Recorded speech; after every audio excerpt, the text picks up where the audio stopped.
বিলাসপুর গ্রামের জমিদার বাড়ি আজ বেশ আলোকময় হয়ে উঠেছে। আশেপাশের গ্রামবাসীদের মাঝেও সাজো সাজো রব। আসলে গ্রামের জমিদার বারীন্দ্র কুমার রায়ের গতকাল বিবাহ হয়েছে। আজ নতুন বউ নিয়ে বাড়িতে উপস্থিত হয়েছেন তিনি। আশেপাশের বেশ কিছু পড়শিও এসে উপস্থিত হয়েছে নতুন বউ দেখতে। রয়েছে বাড়িরই কিছু আত্মীয় স্বজন। প্রবেশ করার পূর্বে নিজের লাজুক দুচোখ তুলে বাড়িটার দিকে তাকালো বারীন্দ্র কুমারের নববিবাহিতা স্ত্রী সুলক্ষণা। তবে কিছুটা অবাকই হলো সে বাড়িটা দেখে। পাশ থেকে সুলক্ষণার এক মাসি শাশুড়ি মৃদুস্বরে বললেন, অমন হাঁ করে দেখছো কি? এইটে তোমার শ্বশুর বাড়ি, অবশ্যই মুখ হাঁ হবে নাই বা কেন? হাঁ ঘরে বাড়ির যে। যাগে, দাঁড়িয়ে থেকো না, আর ভেতরে ঢোকো, এমনিতেই সন্ধ্যা হয়ে আসছে। বাড়িটার দিকে চেয়ে সত্যি সুলক্ষণা কয়েক মুহূর্তের জন্য অন্যমনস্ক হয়ে পড়েছিল। রাজপ্রাসাদ বললে মন্দ হবে না ঠিকই, তবে বড়ই জরাজীর্ণ এবং ভগ্নপ্রায় দশা। নতুন বউকে বরণ করা শেষ হলে ধীর পায়ে স্বামীর সাথে বাড়ির অন্দরে প্রবেশ করল সুলক্ষণা। আত্মীয় স্বজনেরা ইতিমধ্যেই ফিসফিস কণ্ঠে নতুন বর আর কনেকে নিয়ে রসিকতা শুরু করেছে। ক্ষীণ লাজুক হাসি খেলে গেল সুলক্ষণার ঠোঁটে। এমন সময় একটা তীব্র পোড়া গন্ধ এসে ঝাপটা দিল ওর নাকে। চকিতে মুখ তুলে সবার দিকে তাকালো সে।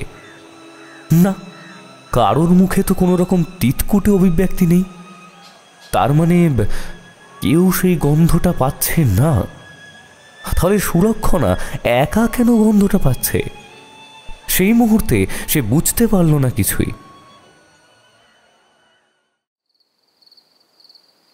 নতুন বউকে থাকার ঘর দেখিয়ে অনেকক্ষণ আগেই তার শাশুড়ি প্রভাবতী দেবী সহ বাড়ির বাকিরা অন্যান্য কাজ সামলাতে নিচে চলে গেছে। দোতলায় শুধুমাত্র বারীন্দ্র কুমারের ঘরই রয়েছে। বাকি আরও ঘর থাকলেও সেগুলোতে তালা ঝোলানো। আর চিলে কোঠায় সম্ভবত একটি ঘর আছে, কিন্তু শুনেছে সেখানে যাওয়া নাকি সকলেরই কড়া নিষেধ। তালা ঝুলছে সেখানে। এছাড়া বাড়ির বাকি সদস্যরা নিচতলাতে থাকে।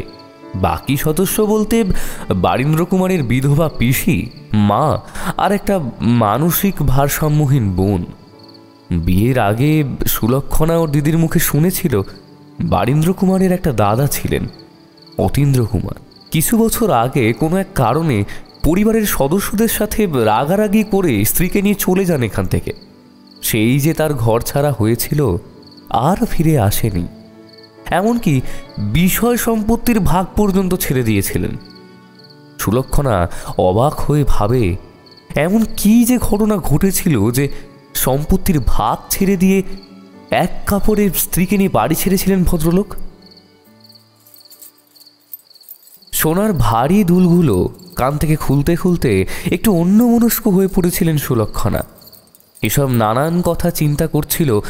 আচমকায় আবারও সেই পোড়া গন্ধটা ফিরে এলো ওর নাকে।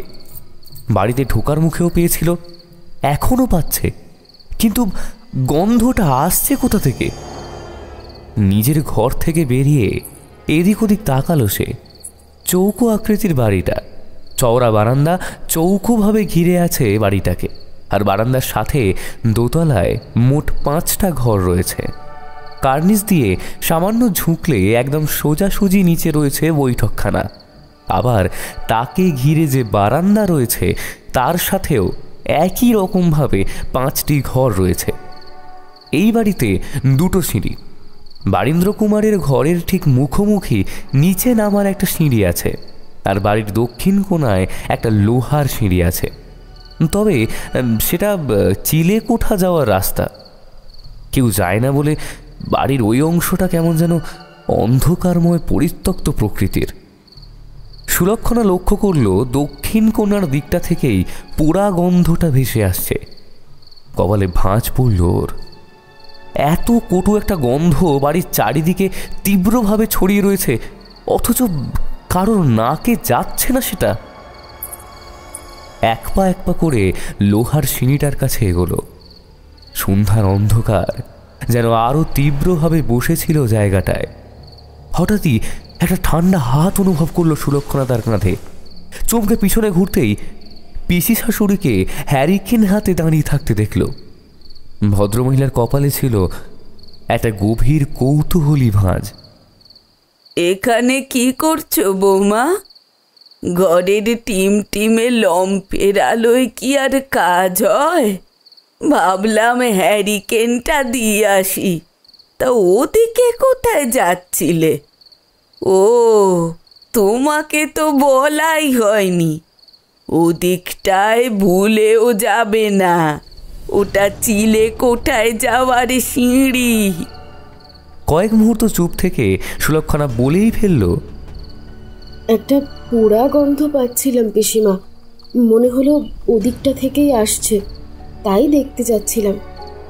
পিসিমা হাত নেড়ে বললেন, অত এদিক ওদিকে ঘোরার কোনো দরকার নেই।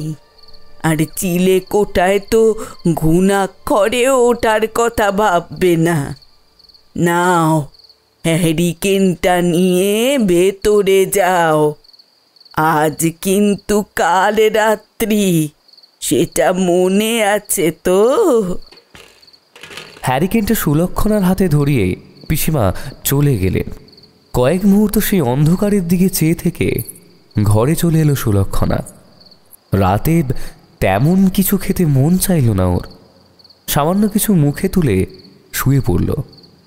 কাল রাত্রিতে স্বামী স্ত্রীর মুখ দেখার নিয়ম নেই, তাই সুলক্ষণার সাথে পিসিমাই শুয়েছিলেন। রাত কত হবে জানা নেই। হঠাৎই কিছু একটা আওয়াজ শুনে সুলক্ষণার ঘুম ভেঙে গেল। ধীর পায়ে সে বিছানা থেকে নেমে এগিয়ে গেল দরজার দিকে। ঘরের হ্যারিকেনের আলো টিমটিম করে জ্বলছে। সেই আলোতেই একবার পিছন ফিরে পিসিমাকে দেখল সুলক্ষণা। ভদ্রমহিলাকে নিশ্চিন্তে ঘুমোতে দেখে দরজার কপাট খুলে অতি সন্তর্পণে বেরিয়ে এলো সে। আর দরজা খুলতেই সেই অসম্ভব বিশ্রী কটু গন্ধটা এসে তীব্রভাবে ধাক্কা খেল ওর নাকে। আঁচল চাপা দিয়ে এদিক ওদিক দেখছিল। হঠাৎই চিলে কোঠা যাওয়ার লোহার সিঁড়িটাতে কাউকে বসে থাকতে দেখল সে। এমনকি ওদিকে তো কেউ যায় না, তাহলে এত রাতে এই সিঁড়ির কাছে বসে আছে কে? ধীর পায়ে সুলক্ষণা এসে দাঁড়ালো অবয়বটির দিকে। মৃদু কণ্ঠে ডাক দিল, কে আপনি? এখানে বসে কি করছেন? বারান্দায় জ্বলতে থাকা লম্ফের মৃদু আলোয় অবয়বের পিছন দিকটা দেখতে পাচ্ছিল সুলক্ষণা। এক ঢাল চুল ছড়িয়ে রয়েছে পিঠে, তবে চুলগুলো কেমন যেন লম্বা দড়ির ন্যায় জট পাকানো। আর তার থেকে ভেসে আসছে একটা দম বন্ধ করা তীব্র পোড়াটে গন্ধ। সামনে থেকে কোনো সাড়া পেল না সুলক্ষণা। পুনরায় ডাকতে গিয়েও চুপ করে গেল সে। তারপর কাঁপা কাঁপা হাতে অবয়বটির পিঠে হাত রাখতেই একটা ভয়ঙ্কর চিৎকার ছড়িয়ে পড়ল গোটা ভারীর আনাচে কানাচে। একটা মর্মান্তিক আর্তনাদ ভরা চিৎকার। সাথে সাথেই সুলক্ষণা অবয়বটির দিক থেকে হাত সরিয়ে নিতেই সেটা সোজা ঘুরল ওর দিকে।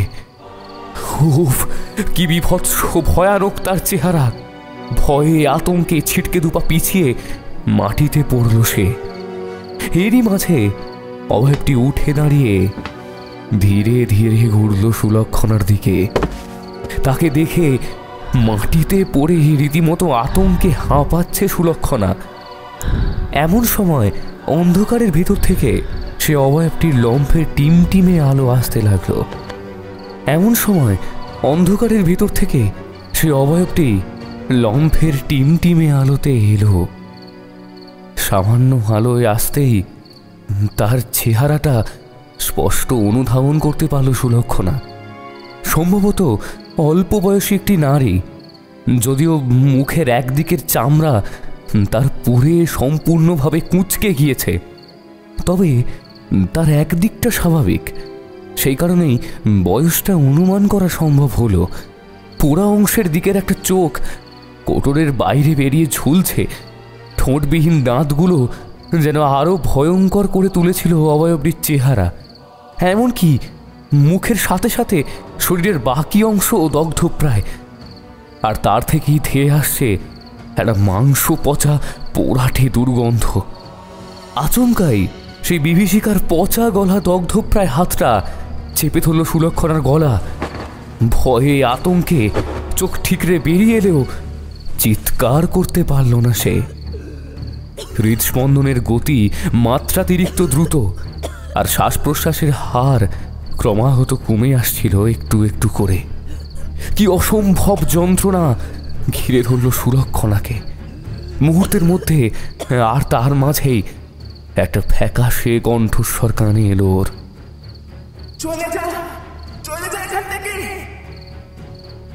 আর নিজেকে সংযত রাখতে পারল না সুলক্ষণা। ধীরে ধীরে চোখ বুজে এলো ওর। তারপর মুহূর্তের মধ্যেই অন্ধকার হয়ে গেল সবকিছু।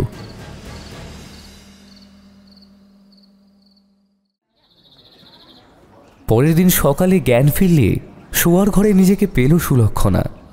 কয়েক মুহূর্ত সময় লাগলো নিজের অবস্থান ঠাওর করতে। সম্পূর্ণ চেতনায় ফিরতেই নিচ থেকে বেশ কিছু কণ্ঠস্বর কানে আসছিল তার। সবটাই নিদারুণ উত্তেজনাপূর্ণ কণ্ঠস্বর। হঠাৎই গত রাতের ঘটনাটা মনে পড়তেই সেই বিভীষিকাময় চেহারাটা ওর চোখের সামনে ভেসে উঠল। আতঙ্কটা পুনরায় চেপে বসল ওর বুকের মাঝে। ধক করে বিছানায় উঠে বসতেই নিচ থেকে ভেসে আসা কথাগুলো যেন আরো প্রকট হলে ওর কানে। কোনো আলোচনা চলছে সম্ভবত নিচে, নাকি শোক পালন। আচমকাই বিছানা ছেড়ে নিচতলায় নেমে এলো সুলক্ষণা। দেখল পিছনের বাগানে তার স্বামী, ওনার মা প্রভাবতী দেবী, আরও কয়েকজন প্রতিবেশী জড়ো হয়েছে। খানি কান্নাকাটির রোলও উঠেছে। প্রভাবতী দেবীকে আঁচল চাপা দিয়ে কাঁদতে দেখে একটু অবাক হলো সুলক্ষণা। তবে সামনে তাকাতেই চমকে উঠল। সামনে ঠাকুর দালানের সামনে পড়ে রয়েছে একটা নিথর পোড়া দেহ। অস্ফুটে সুলক্ষণার মুখ থেকে বেরিয়ে এলো, পিসিমা। প্রভাবতী দেবী বিলাপ কণ্ঠে বললেন,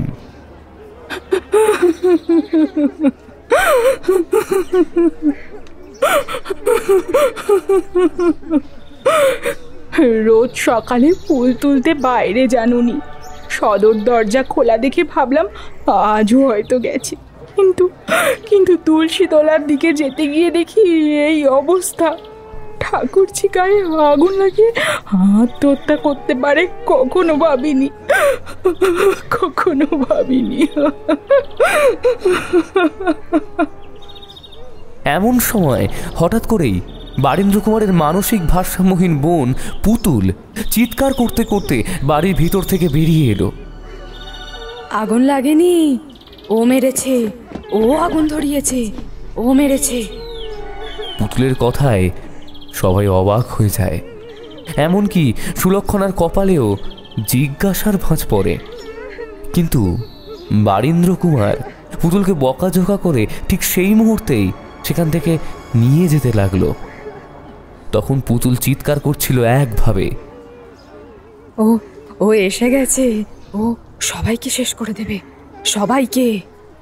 সুলক্ষণা কিছু বলার আগেই প্রভাবতী দেবী ওকে বাড়ির ভেতরে নিয়ে গেল। এরপর থানার দারোগাবাবু আসে, একে একে আসে আরও অনেকেই। সকলেই ঘটনাটা আত্মহত্যা বলে মনে করলেও পুতুল কোনোভাবেই এ মৃত্যু আত্মহত্যা বলে মনে করছিল না। সুলক্ষণাও ব্যাপারটা লক্ষ্য করেছে। কারোর একটা ফিরে আসার কথা বলছিল, কিন্তু কে ফিরে এসেছে এ বাড়িতে, আর কেনই বা ফিরে এসেছে? ইতিমধ্যেই গ্রামে পর পর 3টে আত্মহত্যার ঘটনা ঘটে গেল, 3টেই গায়ে আগুন দিয়ে। তবে এইবার বিষয়টা বড় গম্ভীর লাগলো। এদের কেউই ঘরের ভিতর গায়ে আগুন দেয়নি, সবাই বাড়ির বাইরে আগুন দিয়েছে। তাই বিষয়টা এইবার গ্রামবাসী কেবল নয়, থানার দারোগা বাবুর চোখেও পড়ল। সুলক্ষণার বাড়ির বাইরে বেরোনোর নিয়ম নেই, অথচ ভিতরেও যে সুস্থভাবে সে থাকতে পারছে তা নয়। সারাক্ষণ সেই পোড়া গন্ধ নাকে লেগেই রয়েছে। সেই সাথে অদ্ভুত সব ঘটনা ঘটে চলেছে তার সাথে এই বাড়িরই বুকে। কখনো আপনা আপনি রান্নাঘরে থালা বাসন পড়ে যেত, কখনো মনে হতো চিলে কোঠার দরজায় কেউ ধাক্কা দিচ্ছে, আবার হঠাৎ হঠাৎ করে উধাও হয়ে যেত ঘরের প্রয়োজনীয় জিনিসপত্র। সবচেয়ে আশ্চর্য হয় সুলক্ষণা বৈঠকখানায় থাকা ছবিগুলোর পুড়ে যাওয়া দেখে। বৈঠকখানায় হাতে আঁকা একটা জমিদার পরিবারের ছবি টাঙানো ছিল। একদিন সকালে বাড়ির পরিচারিকা লক্ষ্য করে সেটা মাটিতে পড়ে আছে। শুধু তাই নয়, বীভৎসভাবে পুড়ে গিয়ে সেটা শেষ হয়ে গিয়েছিল ছবিটা। বারীন্দ্র কুমার ভীষণ কড়াভাবেই সবার মাঝে প্রশ্ন করেছিল কাজটা কার করা, কিন্তু জবাব কারোর কাছেই ছিল না।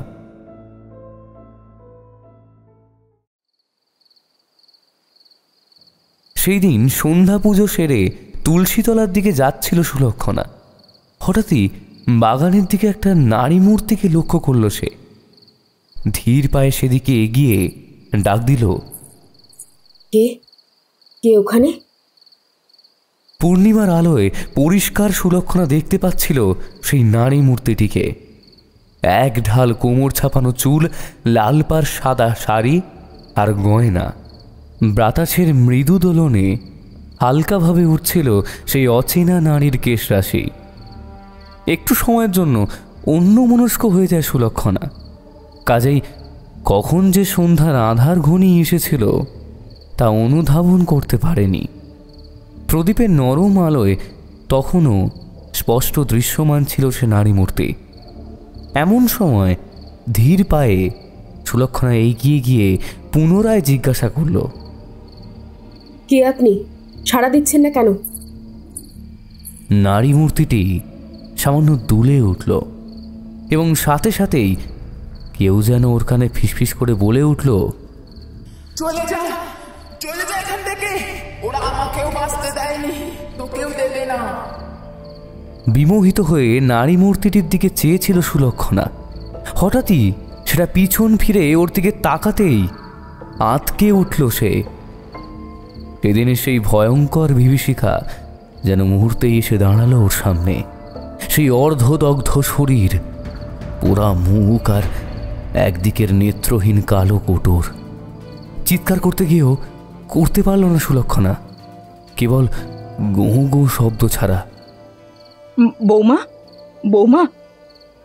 অতঃপরও প্রভাবতী দেবীর ডাকে সম্বিত ফিরল ওর। কোনো ক্রমে হাঁপাতে হাঁপাতে মহিলার কাছে ছুটে গেল সুলক্ষণা। মা, মা, এই বাড়িতে কিছু একটা আছে। একটা একটা পোড়া মুখ সর্বক্ষণ তাড়না করে বেড়ায় আমাকে। এই বাড়িতে কিছু একটা আছে। পোড়া মুখ কথাটা শুনতেই প্রভাবতী দেবীর মুখটা ফ্যাকাশে হয়ে উঠল। আচমকা ব্যস্ত কণ্ঠে বললেন, যাও, নিজের ঘরে যাও বৌমা।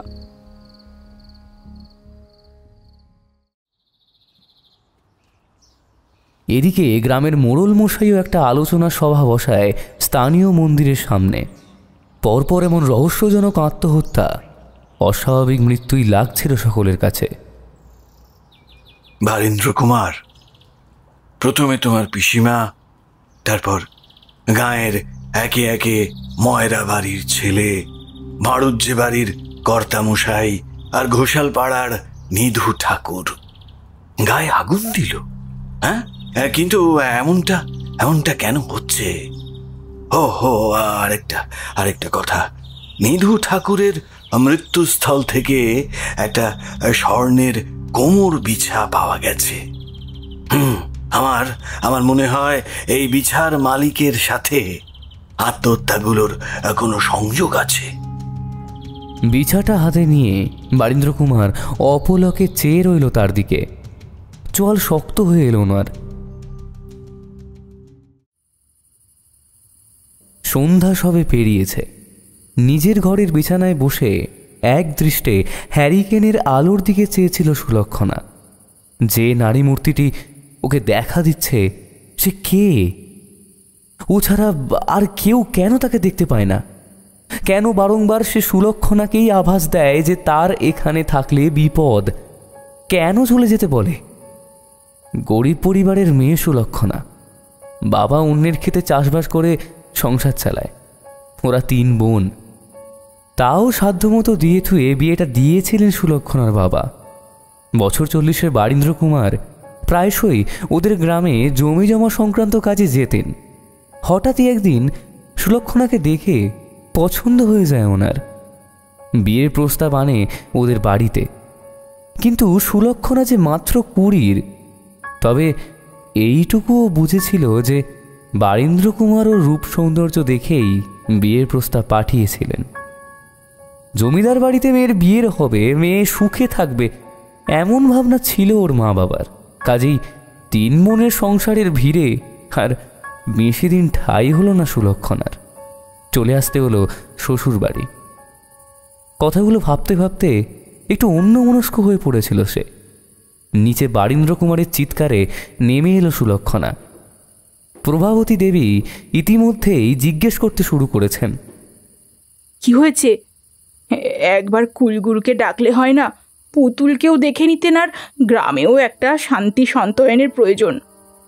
প্রচণ্ড রাগে বারীন্দ্র কুমার বললেন, কি হয়েছে? আমাদের নিদু ঠাকুরের মৃতদেহর কাছ থেকে এই কোমর বিছাটা পাওয়া গেছে। আমি এক দেখাতেই বুঝে গিয়েছিলাম এটা কার। এটা তোমার আদরের মেয়ে পুতুলের। ওকে বলতেই হবে এই কোমর বিছাটা ওর কাছে এলো কিভাবে। বারীন্দ্র কুমারের কথা শুনে প্রভাবতী দেবীও অবাক হয়ে যান। এই কথা তো সত্য। ইদানিং পুতুলের পাগলামিটা একটু বেড়েছে। কি সব যে আপন মনে গজগজ করে আর থেকে থেকে বাড়ি থেকে পালিয়ে যায়। বারীন্দ্র কুমার বিচলিত কণ্ঠে বললেন, এইভাবে তো আর থাকা যায় না বল। একমাত্র কুলগুরুই বলতে পারবে পুতুলের সাথে কি ঘটেছে। বাবা, তাহলে তো অনেক আগেই ডাকতে পারতাম। কিন্তু কিন্তু এই ঘটনার পর কুলগুরু তো স্পষ্ট বলে দিয়েছিলেন যে। এমন সময় সুলক্ষণাকে দেখতেই থমকে চুপ করে গেলেন তিনি। আশ্চর্য হয়ে সুলক্ষণা তার স্বামীকে দেখছিল। কোন ঘটনার কথা বলছেন তিনি? এই মতাবস্থায় ভিতরের ঘর থেকে পুনরায় পুতুলের চিৎকার ভেসে এলো। ও ও এসে গেছে। ও কোনো কিছু দেখে সে অসম্ভব ভীত সন্ত্রস্ত। সবাই ওর ঘরে গিয়ে দেখে পরিচারিকাও সামলাতে পারছে না ওকে কোনোভাবে। আবারও কাকে দেখার কথা বলছে ও, কারোর ফিরে আসার কথা বলছে। সুলক্ষণা কিছু একটা প্রশ্ন করতেই যাচ্ছিল, এমন সময় প্রভাবতী দেবী ওকে ওখান থেকে নিয়ে গেলেন। তখন পুতুলের কণ্ঠ পাচ্ছিল সে।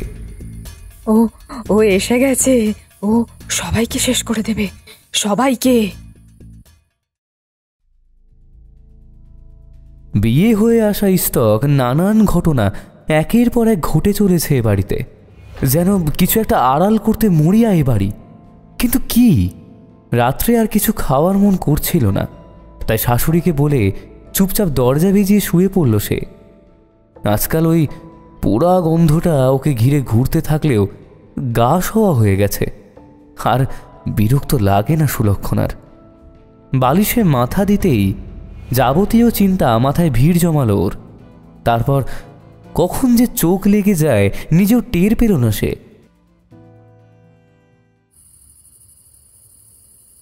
রাত কত হবে জানা নেই। বারীন্দ্র কুমার আর সুলক্ষণা নিজেদের বিছানায় গভীর ঘুমে আচ্ছন্ন।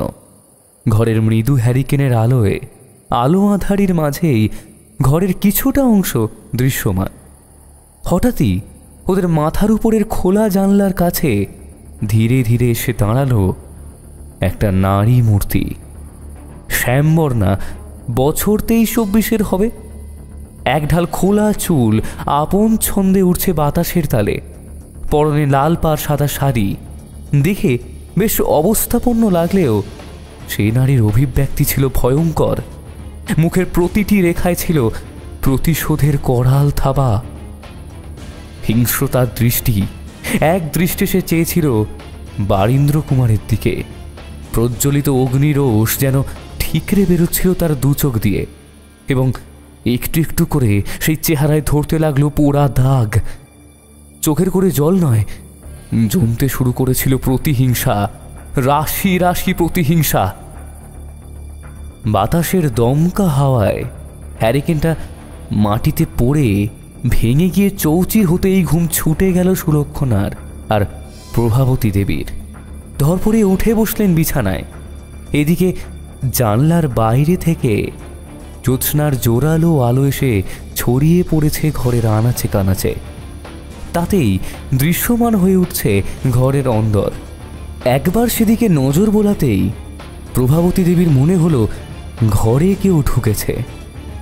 ধীর পায়ে বিছানা থেকে নেমে দরজার কাছে এগিয়ে এলেন তিনি, কিন্তু দরজা তো ভিতর থেকে বন্ধ। তাহলে একরাশ অদ্ভুত অস্বস্তি নিয়ে পিছন ঘুরতেই প্রভাবতী দেবী একটি অল্প বয়সী নারী মূর্তি দেখতে পেলেন, যে একদম মুখোমুখি দাঁড়িয়েছিল ওনার। দুজনের মাঝে দূরত্ব ছিল হয়তো কয়েক আঙুলের, কিন্তু সেই নারী মূর্তিকে দেখে প্রভাবতী দেবী অসম্ভব আঁতকে উঠলেন। খুব চেনা এই নারী, আর কম্পিত কণ্ঠে বললেন, ও তুমি? এক রাশ আতঙ্ক ভিড় জমালো প্রভাবতী দেবীর বুকে। তিনি দ্রুত দরজার কপাট খুলে ঘর থেকে বেরোতে চাইলেন। এমন সময় কতগুলো লিকলিকে লোহার ন্যায় শক্ত আঙুল সাঁড়াশির মতো চেপে বসলো ওনার হাতের কবজিতে। চিৎকার করতে চাইলেন, কিন্তু পারলেন না। গলা থেকে একটাও শব্দ বের হলো না। ধীরে ধীরে সে নারীর চেহারা ভয়ঙ্কর হতে লাগলো। গা থেকে আসতে লাগলো তীব্র পোড়া গন্ধ। শরীরের সমস্ত চামড়া আগুনে ঝলসে কুঁকড়ে গেছে। তাতে পচন ধরে একটা বিশ্রী পোড়াটে মাংস পচা গন্ধের সৃষ্টি হয়েছে। একটা চোখ কোটরের বাইরে ঝুলছে, আর অপর চোখ সম্পূর্ণ সাদা ফ্যাটফ্যাটে। ঠোঁটবিহীন দাঁতের শাড়ি কঙ্কালের মতো বীভৎসভাবে বেরিয়েছিল। মনে হচ্ছিল যেন প্রভাবতী দেবীকে দেখেই তাচ্ছিল্যের হাসি হাসছে। আচমকা ওনার হাতে জ্বালা করতে শুরু করলো। অবিশ্বাস, ভয় আর আতঙ্কে হাতের দিকে তাকাতেই হৃদস্পন্দন থমকে যায় ওনার। সেই বিভীষিকা যে হাতটা প্রভাবতী দেবীর ধরে ছিল, সেটা ধীরে ধীরে জ্বলে পুড়তে শুরু করেছে। এইবার তীব্র পোড়া গন্ধ আসছিল ওনার নিজের শরীর থেকেই। আস্তে আস্তে হাত থেকে শুরু করে বুক, গলা, শরীরের সমস্ত ভাগ জ্বালা করতে লাগলো। এত অসহ্য জ্বালা যে তা নেওয়া যাচ্ছিল না। চিৎকার করতে চাইলেও প্রভাবতী দেবী পারলেন না। কণ্ঠস্বর যেন কেউ অবরুদ্ধ করে দিচ্ছিল ওনার। চোখের সামনে অতীতের সেই মুহূর্তগুলো একসাথে ভেসে উঠল চোখের সামনে। ফিরে আসছিল সেই যন্ত্রণাগুলো নিজের কাছে, ভয়ানকভাবে, আরো বেশি ভয়ানকভাবে। কিছুক্ষণের মধ্যেই চারিদিকে ছড়িয়ে পড়ল তীব্র পোড়া গন্ধ। বারীন্দ্র কুমারের নাকেও তা আসলে ঘুমটা ভেঙে যায় ওনার। আজকাল আর গভীর নিশ্চিন্তের ঘুম হয় না ওনার। কেন তা জানা নেই। চোখ খুলতেই মনে হলো বিছানাটা ভীষণ ক্ষীণভাবে হলেও কাঁপছে, যেন কেউ বিছানায় বসে বসে দুলছে। বারীন্দ্র কুমার পিছন ফিরতেই মৃদু আলোয় দেখলেন একটা নারী মূর্তি ওনার ঠিক পিছনে বসেই দুলছে, ঠিক যেখানে সুলক্ষণা শুয়েছিল। কিন্তু এভাবে মাথা ঝুঁকিয়ে বসে বসে এত রাতে দুলছে কেন সেটাই তার মাথায় ঢুকলো না। চুলগুলো কেমন যেন জট ধরে সামনে ঝুলে রয়েছে। শাড়িটার থেকেও কেমন পোড়া পোড়া গন্ধ আসছে, কিন্তু এমনটা কেন? ঘুম জড়ানো কণ্ঠে তিনি বললেন, আরে মাঝরাতে আবার উঠে বসে আছো কেন সুলক্ষণা? কোনো সাড়া এলো না সামনের দিক থেকে। আরও একবার ডাকলেন বারীন্দ্র কুমার, কিন্তু এবারেও কোনো সাড়া নেই। এইবার অতি সন্তর্পণে নিজের হাতটা সেই নারী মূর্তির কাঁধে স্পর্শ করতেই বিকট চিৎকার সহ সেই অবয়ব মুখ তুলে তাকালো বারীন্দ্র কুমারের দিকে। আগুনে ঝলসে যাওয়া একটা মুখ, যার থেকে চামড়া গলে অর্ধেক ঝুলে রয়েছে, কিছু খসে পড়েও গেছে। চোখ কোটর থেকে বাইরে বেরিয়ে ঝুলছে, ঠোঁট নেই, তার বদলে ধারালো দাঁত সারি বেঁধে বেরিয়ে আছে। এমন বিভৎস ভয়ানক দৃশ্য দেখে চিৎকার করতেও ভুলে গিয়েছিল বারীন্দ্র কুমার। সে বিভীষিকা আচমকাই বারীন্দ্র কুমারের গলা চেপে ধরে। সাথে সাথে একটা পৈশাচিক কট্টহাসি ছড়িয়ে পড়ল ঘরের আনাচে কানাচে। রীতিমতো হাঁপাতে লাগলেন বারীন্দ্র কুমার। শরীরের ভিতর অস্বস্তি বোধ হতে লাগলো। বুকের বাম পাশে যন্ত্রণা অনুভব করতে লাগলেন এবং সেই সাথে কপালেও জমতে শুরু করেছিল বিন্দু বিন্দু ঘাম। এমন সময় দরজার কাছে সুলক্ষণাকে দেখে তিনি কোনো রকমে হাতড়ে হাতড়ে বিছানা থেকে নামার চেষ্টা করতে লাগলেন। এমন সময় সুলক্ষণার দৃষ্টি পড়ল বারীন্দ্র কুমারের দিকে। ওনাকে হাঁপাতে দেখে ছুটে এলো বিছানার কাছে। উদ্বিগ্ন কণ্ঠে স্বামীকে ধরে জিজ্ঞাসা করতে লাগলো, আপনি কি হয়েছে আপনার? আসলে নিচে। কথাটা বলতে গিয়েও আর বলতে পারল না সুলক্ষণা। এই মুহূর্তে হয়তো কথাটা বলা ঠিক হবে না। অন্যদিকে বারীন্দ্র কুমার দরজার আড়ালে একটা ছায়ামূর্তি দেখতে পেলেন। সামান্য উঁকি দিতেই দেখলেন সেটা আর কেউ নয়, ওর বোন পুতুল। হ্যাঁ, ও হাসছে, হয়তো হাসছে। আচমকা পুতুলের কথাগুলো মনে পড়ল বারীন্দ্র কুমারের। ও ফিরে এসেছে, মরবি, সব মরবি। সুলক্ষণা প্রথমে কি করবে বুঝতে না পেরে পরিচারিকা আর বাড়ির রক্ষীকে ডাকল। দ্রুত বুদ্ধি না আনলে বারীন্দ্র কুমারকে যে বাঁচানো যাবে না। দরজার একপাশে পুতুল দাঁড়িয়ে তখনও চিৎকার করছে, চিলেকোটার দৌড় খুলে গেছে, এবার মরবি, সব মরবি। একবার ওই ঘর খুললে। সুলক্ষণা কিছুই বুঝে উঠতে পারছে না পুতুলের কথা। একে একে বাড়ির মধ্যে মৃত্যু দেখে সে বিধ্বস্ত। অবশেষে বুদ্ধি এলেন। বারীন্দ্র কুমারের প্রাথমিক চিকিৎসার পর জানালেন রক্তচাপ বেড়ে গিয়ে হৃদরোগে আক্রান্ত হন তিনি। তবে বিপদ খুব সামান্যর ওপর দিয়েই গেছে বলে এ যাত্রায় বারীন্দ্র কুমারকে রক্ষা করা সম্ভব হয়েছে। তবে ওনার বিশেষ যত্নের প্রয়োজন। এই ঘটনার পর 2 দিন অতিবাহিত হয়েছে। পুতুলকে ঘরের মধ্যেই নজরবন্দি করে রাখা হয়েছে।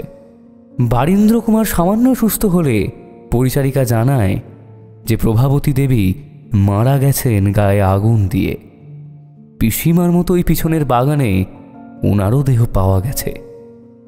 শেষ রাতের দিকে খবরটা প্রথম পরিচারিকা সুলক্ষণাকেই ডেকে দিয়েছিল। বারীন্দ্র কুমার অনুমান করেন হয়তো সুলক্ষণা তখন খবর পেয়ে ওনার মায়ের কাছেই গেছিল যখন বারীন্দ্র কুমারকে এসে বিভীষিকা আক্রমণ করার চেষ্টা করেছিল।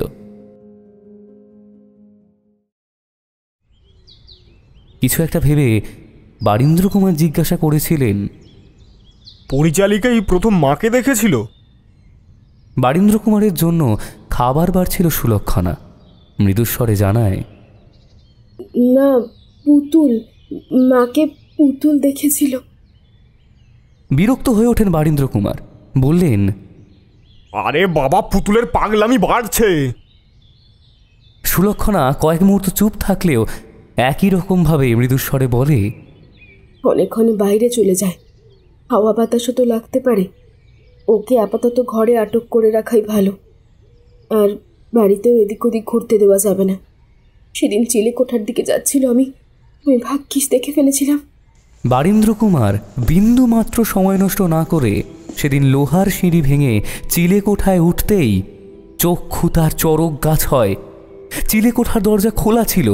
শুধু তাই নয়, চিলেকোঠার ঘরের দরজায় থাকা তালার সাথেও কেউ ধস্তাধস্তি করেছে। তালায় স্পষ্ট আঘাতের চিহ্ন ছিল, যেন কেউ লোহার ওই তালা খোলার চেষ্টা করেছিল। এরপরই পুতুলকে ঘরে বন্দি করে তালা দিয়ে দেওয়া হয়। ছোট বোনটাকে ফেলতেও তো পারবেন না বারীন্দ্র কুমার, অথচ এইভাবে ওর বাইরে থাকলেও যে বিপদ। কি করবে ভাবতে ভাবতে আচমকাই মস্তিষ্কে কিছু একটা খেলে গেল বারীন্দ্র কুমারের। প্রভাতী দেবীর শ্রাদ্ধ শান্তি নির্বিঘ্নেই ঘটল। গ্রামে আরও একটা গায়ে আগুন দিয়ে মৃত্যুর খবর পাওয়া যায়। পুতুলকে এখনও ঘরেই আটক রাখা হয়েছে। তবে সুলক্ষণাকে পুরো ঘরের দায়িত্ব অত্যন্ত দক্ষতার সাথে নিজের হাতে তুলে নিতে দেখে বারীন্দ্র কুমার খুশি হন। এরই মাঝে জমিদার বাড়িতে এসে উপস্থিত হলেন কুলগুরু অমরনাথ চক্রবর্তী। এদিকে জমিদার বাড়ির টুকরো টুকরো খবর গ্রামবাসীদের মাঝেও পৌঁছেছে। পুতুলের মধ্যে কোনো শয়তানের বাস হয়েছে আর সেই এসব কাণ্ড ঘটাচ্ছে, এমনটাই তাদের ধারণা। অমরনাথবাবু বাড়ির অন্দরে প্রবেশ করা মাত্রই একটা ঋণাত্মক শক্তির আভাস পেলেন। ওনাকে অস্থির হতে দেখে বারীন্দ্র কুমার জিজ্ঞাসা করলেন, কি ব্যাপার গুরুদেব? মানে মানে সব ঠিক আছে তো? গম্ভীর মুখে চারিদিকে এক ঝলক দৃষ্টি বুলিয়ে অমরনাথবাবু বললেন, না, কিছুই ঠিক নেই। তোমাকে বলেছিলাম দ্বিতীয়বার যদি বিয়ে করো তাহলে কোনোভাবেই কিন্তু তোমার দ্বিতীয় স্ত্রীকে এই বাড়িতে আনা চলবে না। এই বাড়ির মাটিতে তার পা রাখা মাত্রই সেই অভিশাপের পুনর্জাগরণ ঘটবে, আর ঘটলও তাই।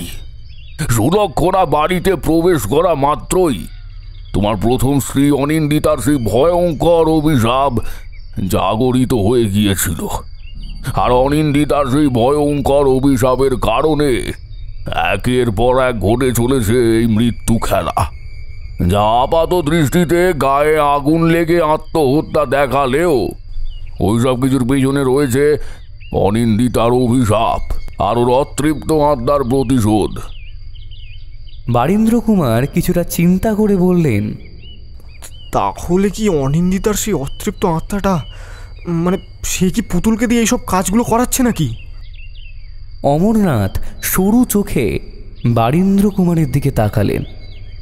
বন্ধ ঘরে থাকা পুতুলকে তিনি দেখতে গিয়েছিলেন, তবে কাউকেই পুতুল আর ওনার মাঝে থাকার অনুমতি দেননি।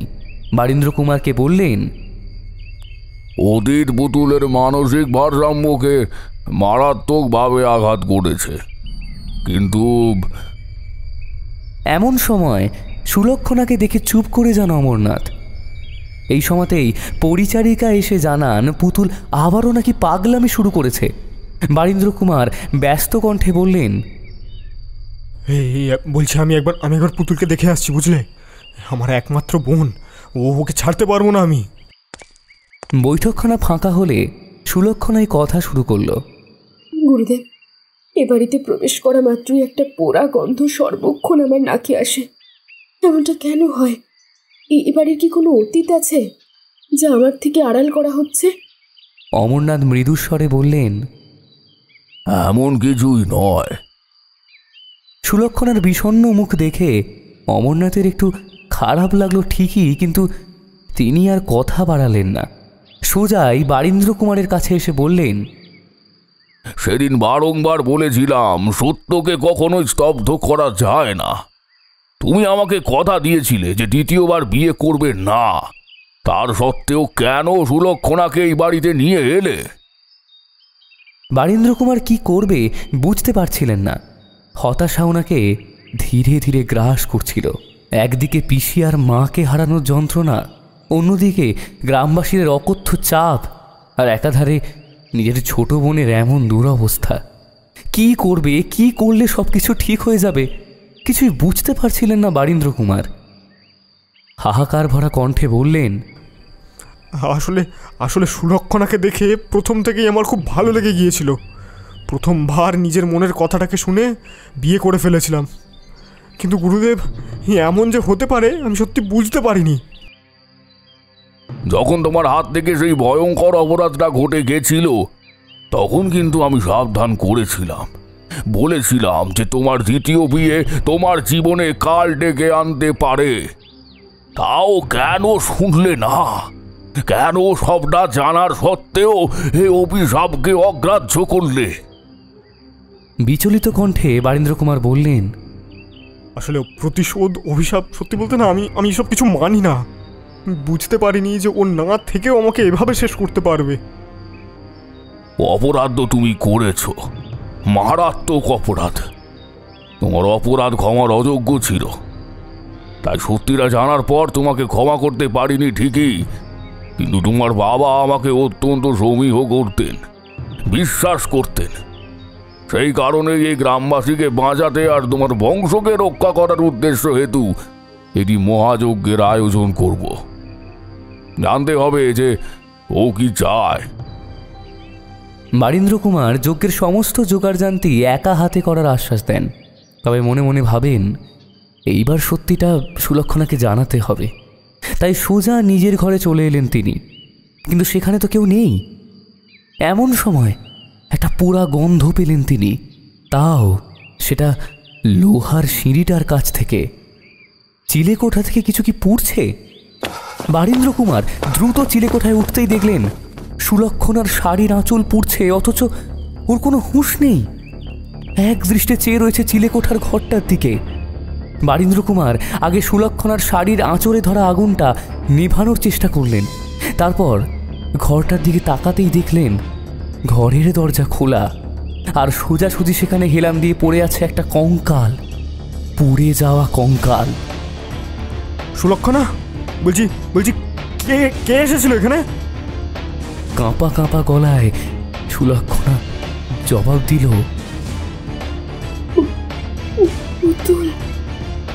বারীন্দ্র কুমার অনুমান করতে পারলেন যে সবকিছু অনিন্দিতার আত্মা হয়তো পুতুলকে দিয়েই করাচ্ছে। দরজাটা বন্ধ করে সুলক্ষণার হাত ধরে ওকে নিচে নামিয়ে আনলো বারীন্দ্র কুমার। এরই মধ্যে পরিচারিকা খবর দিল যে পুতুলকে কোথাও খুঁজে পাওয়া যাচ্ছে না। দুজন লেঠেল পাঠালো বারীন্দ্র কুমার পুতুলকে খোঁজার জন্য। তারপর ঘুরল সুলক্ষণার দিকে। আমার একটা অতীত জানানোর আছে তোমাকে। বছর 7 আগে আমার প্রথম বিবাহ হয় অনিন্দিতা নামক একটা মেয়ের সাথে। মেয়েটি আমাদের তৎকালীন নায়েব মশাইয়ের মেয়ে ছিল, তবে সত্যি বলতে তাকে আমার কোনো মতেই পছন্দ ছিল না। বরাবরই আমি সুন্দরের পূজারি। ওই কালো কুৎসিত বেঁটে মেয়েটাকে বাবা যখন জোর করে বিয়ে করতে বললেন, তখন সত্যি বলছি আমি সেটা মেনে নিতে পারিনি। কিন্তু কিন্তু বাবার মুখের ওপর তো জবাব দেওয়ার দুঃসাহস ছিল না আমার। আর তাছাড়া আবার বাবা নায়েব মশাইকে প্রতিশ্রুতি দিয়েছিলেন যে বিয়েটা হবেই। অগত্যা বাধ্য হয়ে আমাকে ওই বিয়েটা করতে হয়। কিন্তু বিয়ের পর থেকে অনিন্দিতা আমার কাছে কেবল অবহেলা আর অকথ্য গালাগাল ছাড়া কিচ্ছু পায়নি। কারণ ওকে আমি দু চক্ষে সহ্য করতে পারতাম না একদম। ওর ওই মুখ আর উপস্থিতিটা সত্যি আমার অসহ্য লাগতো পুরো। এটাও বুঝতে পারতো, তাই নিজেকে আমার সামনে গুটিয়ে রাখতো বরাবর। গ্রামবাসীদের সাহায্য করতো, সেলাই করতো, নিজের একটা জগৎ গড়ে নিয়েছিল পুরো। এরপর একদিন হঠাৎ করেই বাবা মারা যান, আর তখন থেকেই আমার উচ্ছৃঙ্খলতা আরও বেড়ে যায়। মদ্যপান, নিত্য নতুন মেয়ে মানুষ নিয়ে আসা এ বাড়ির বুকেতে। একদিন কাঁদতে কাঁদতে ছুটে এলো আমার কাছে, বলেছিল, আপনার যা করার বাইরে করুন, এ বাড়ির প্রতিটা ইট সম্মান দিয়ে জোড়া, একে অসম্মান করবেন না, এসব বন্ধ করে দিন এখানে। আমি চুলের মুঠি ধরে ওকে সেদিন আমার ঘর থেকে বার করে দিয়েছিলাম। আমার মা পিসির কাছে গিয়েও কোনো লাভ হয়নি ওর। আসলে এই সবটাই ছিল আমাদের পরিকল্পনা। আমরা চাইছিলাম যেভাবে হোক ওকে এই ঘর থেকে তাড়াতে। কিন্তু ওই মেয়ে যে ছিল অত্যন্ত জেদি। শ্বশুর বিশ্বাস করে ঘরে এনেছিল, শ্বশুরের ভিটে ছেড়ে নাকি কোথাও নড়বে না ও। বাবা মারা যাওয়ার পর না ওই অনিন্দিতার মুখটা দেখে আমার যেন আরও ঘৃণা হতে লাগলো। আমার রাগ হতো, তাই একটা পরিকল্পনা আঁটি আমি। মা আর পিসিমা মিলে পণের দাবি করে ওর থেকে, তাতে আমিও সায় দিই। আমাদের উদ্দেশ্য ছিল শুধুমাত্র ওকে এই বাড়ি থেকে বিতাড়িত করা। কিন্তু ওই জেদি মেয়ে মোড়ল মশাইয়ের কাছে গিয়ে আমাদের বিরুদ্ধে নালিশ ঠুকতে লাগলো। গ্রামবাসীদের আবার আমাদের বিরুদ্ধে করতে চাইলো। আর ওই তখনই গেল আমার মাথাটা পুরো গরম হয়ে। ওর বোঝা উচিত ছিল আমি যখন ওর সাথে থাকতে চাই না, তখন ওরও আমার সাথে থাকার কোনো দরকার নেই। জোর করে কেন সম্পর্কটাকে রাখতে হবে? কিন্তু না, ওর জেদ যে ছিল আমার সাথেই থাকবে, জমিদার গিন্নি সাজবে ও। একটা রাতে প্রচণ্ড তর্কাতর্কিতে মাথা পুরো গরম হয়ে যায় আমার। পিছন দিকের বাগানে হাত পা মুখ সব বাঁধি প্রথমে, তারপরে কেরোসিন ঢেলে গায়ে আগুন লাগিয়ে দিই ওর। দাউ দাউ করে যখন জ্বলতে শুরু করেছিল না, তখন পুতুল এসে ওর গায়ে জল ঢেলে দেয়। আধ পোড়া ওই মেয়ে মানুষকে নিয়ে কি করব তখন আমি সত্যি বুঝতে পারিনি। আর আর তখনই মা আর পিসিমা পরামর্শ দেয় আমাকে, ওপরের চিলে কোঠার ঘরটায় ওরই অর্ধদগ্ধ দেহটাকে ফেলে বন্ধ করে দিই আমি। শুধু তাই নয়, চিলে কোঠার দরজাটাতে চিরকালের জন্য খিল দিয়ে তালা আটকে দিই আমি, যাতে কেউ কখনো যেতে না পারে। কিন্তু একটা বিষয়ে আমি অদেখা করে গিয়েছিলাম পুরো, আর সেটা হলো ওর মরণ অবস্থায় আমাকে দেওয়া একটা অভিশাপ। বলেছিল ও শেষ করে দেবে সবাইকে, শেষ করে দেবে গোটা গ্রামকে। যেদিন আমি দ্বিতীয়বার বিয়ে করে ঘরে বউ আনবো, সেদিন ওর অভিশাপ জেগে উঠবে, এই গোটা গ্রাম শেষ হয়ে যাবে। তারপর চলতে থাকবে একের পর এক ওর ধ্বংসলীলা। সবটা আমরা কুলগুরুকে জানাই। কুলগুরুও তখন প্রচণ্ড ক্ষিপ্ত হয়ে গিয়েছিলেন আমার উপর। দ্বিতীয় বিয়েটা যে আমার জন্য অভিশাপ সেটাও বলেছিলেন আমাকে। অথচ আমি যে তোমাকে ভালোবেসে ফেলেছিলাম সুলক্ষণা। এতক্ষণ বারীন্দ্রকুমার লক্ষ্য করেনি সুলক্ষণার অবস্থান। জানালার সামনে দাঁড়িয়ে বাইরের দিকে চেয়েছিল সে। বারীন্দ্রকুমার দরজার সামনে দাঁড়িয়ে অতীতকে তুলে ধরছিলেন। এমন সময় একটা ক্ষুব্ধ ফ্যাকাশে কণ্ঠস্বর কানে এলো ওনার। ভালো করেছিলি, এই বিয়েটা মনে খুব ভালো করেছিলি, নাহলে আমি প্রতিশোধ নিতাম কি করে। থমকে যায় বারীন্দ্রকুমার। গুরুদেব পই পই করে বলেছিলেন বিয়ে করতে হলে দ্বিতীয় স্ত্রীকে অন্য কোথাও রাখতে, কিন্তু বারীন্দ্রকুমার যে অভিশাপে বিশ্বাসী ছিলেন না, এখন সবটা শেষ হতে দেখছিলেন তিনি। ওনার চোখের সামনে এই সুলক্ষণা কেমন যেন ভয়াবহ চেহারায় রূপান্তরিত হচ্ছিল। দু চোখ দিয়ে আগুন ঠিকরে বেরোচ্ছিল, মুখের এক পাশের চামড়া পুড়ে কুঁচকে উঠছিল ধীরে ধীরে। বারীন্দ্রকুমার স্পষ্ট দেখতে পাচ্ছিলেন যে সুলক্ষণা একটু একটু করে রূপান্তরিত হচ্ছিল অনিন্দিতায়। কোনো ঝলসে যাওয়া হাত দুটো চেপে বসছিল বারীন্দ্রকুমারের গলায়। বিস্ফারিত দৃষ্টিতে বারীন্দ্রকুমার চেয়েছিল অনিন্দিতার বিভৎস চেহারাটার দিকে। চিৎকার করে উঠেছিল অনিন্দিতা। সবার কাছে সাহায্যের জন্য গেছিলাম আমি, কিন্তু কেউ সাহায্য করেনি। আজ সবাইকে শেষ করে দেবো আমি, সবাইকে।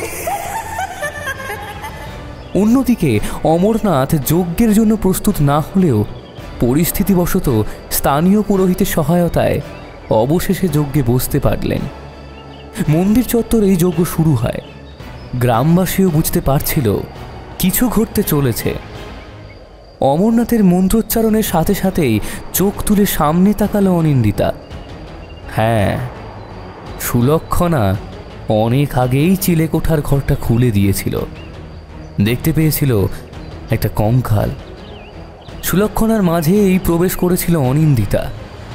পুতুল তো কেবল মিথ্যে ইঙ্গিত ছিল মাত্র ওর, কারণ অনিন্দিতা জানত বারীন্দ্রকুমার তার আদরের বোনের জন্য কুলগুরুকে ডাকবেন না। কিন্তু প্রভাতী দেবী ঘটনাগুলো শুরু হতেই খবর পাঠিয়ে দিয়েছিলেন কুলগুরুর কাছে, নয়তো এদের সবাইকে অনিন্দিতা আজই শেষ করে ফেলত। কারণ যখনও মারা যায় তখনও একা ছিল না, ওর পেটে ছিল আরও একটা ছোট্ট কুঁড়ি। এদের সবার জন্য অনিন্দিতা নিজের সন্তানকে জন্ম দিতে পারেনি, আনতে পারেনি এ পৃথিবীতে, পারেনি বুকে জড়াতে। এদের বেঁচে থাকার কোনো অধিকার নেই। কিন্তু কিন্তু কিন্তু এ কি, ওর শরীরে অস্বস্তি হচ্ছে কেন এত? অমরনাথ মন্দিরে যজ্ঞ শুরু করেছে, আর মন্দিরের পুরোহিত মশাই তার এক শিষ্যকে নিয়ে এসেছিলেন জমিদার বাড়ি। ওনারা ঘিরে ধরলেন সুলক্ষণার শরীরটা। বারীন্দ্রকুমার ইতিমধ্যেই মাটিতে লুটিয়ে পড়ে শেষ নিঃশ্বাস ত্যাগ করেছেন। পুরোহিত মশাই অমরনাথ বাবুর দেওয়া মন্ত্রপুত জলটা সুলক্ষণার গায়ে ছিটিয়ে মন্ত্র পড়তে লাগলেন। এদিকে অমরনাথ বাবুও যজ্ঞের মন্ত্রপাঠ করতে লাগলেন। এরপর গ্রামের মঙ্গল হেতু শান্তি সস্তায়ন করতে হবে ওনাকে। মন্ত্রপুত জল পেতেই চিৎকার করে উঠল সুলক্ষণার ভেতরে থাকা অনিন্দিতা। ধীরে ধীরে ওর শরীরের চামড়া দিয়ে কালো ধোঁয়া বেরোতে লাগলো। পুরোহিত মশাই গম্ভীরভাবে বললেন, নিজের আত্মাকে আর অশান্ত করিস না অনিন্দিতা, মুক্তি নে। তোর সাথে যা ঘটেছিল তার শাস্তি তুই দিয়ে দিয়েছিস। এখন আর নিজেকে এভাবে পার্থিব লোকে আটকে রেখে কষ্ট দিস না। গ্রামবাসীরা বারীন্দ্র কুমারের মুখের ওপর টু শব্দ করতে পারত না, এটা তো তুই ভালো করেই জানতিস। বারীন্দ্র কুমার হুমকি দিয়েছিলেন, কেউ তোর সাহায্য করলে তার পরিবারকে শেষ করে দেবে। তাদের কি দোষ ছিল বল? ছেড়ে দে প্রতিশোধের বিদ্বেষ, এ কেবল ধ্বংস করবে সব কিছুর, কেবল ধ্বংস। শান্তির জন্য তোর মুক্তি আবশ্যক। অনিন্দিতা প্রথমে হিংস্র থাকলেও মন্ত্রপুত জল আর মহাদেবের তীব্র মন্ত্রোচ্চারণের কারণে ধীরে ধীরে নিস্তেজ হয়ে পড়ছিল। সুলক্ষণার শরীরও যে কারণে একটু একটু করে নিস্তেজ হয়ে লুটিয়ে পড়ল মাটিতে। অন্যদিকে যজ্ঞপাঠও প্রায় শেষের মুখে হলে আকাশে জমতে শুরু করল ঘন মেঘ। এমন অসময়ের মেঘ দেখে গ্রামবাসীও অবাক হয়। সুলক্ষণার শরীরটাও আচমকা কেঁপে উঠে স্থির হয়ে গেল এবং ওর শরীর থেকে একটা কালো ধোঁয়া বেরিয়ে জানলার বাইরে চলে গেল। তারপর আকাশের ঘন কালো মেঘের সাথে মিশতেই সজোরে বৃষ্টি নামলো গোটা বিলাসপুর গ্রাম জুড়ে। এক মন্দিরের সহায়ক এসে অমরনাথ বাবুকে খবর দিল সুলক্ষণা আপাতত বিপদমুক্ত, আর এই গ্রামও। একটা দীর্ঘশ্বাস ফেললেন অমরনাথ। সেদিন যদি বারীন্দ্র কুমার ওনার কথাটা মেনে নিতেন তাহলে হয়তো এত কিছু ঘটতই না, বা হয়তো এইভাবেই বারীন্দ্র কুমার আর তার পরিবারের মৃত পাপের শাস্তি লেখা ছিল। জানা নেই। আসলে সবটাই যে কর্মফল, তাই কর্মের সাথে সাথে ফলের দিকেও বিশেষ গুরুত্ব রাখা প্রয়োজন।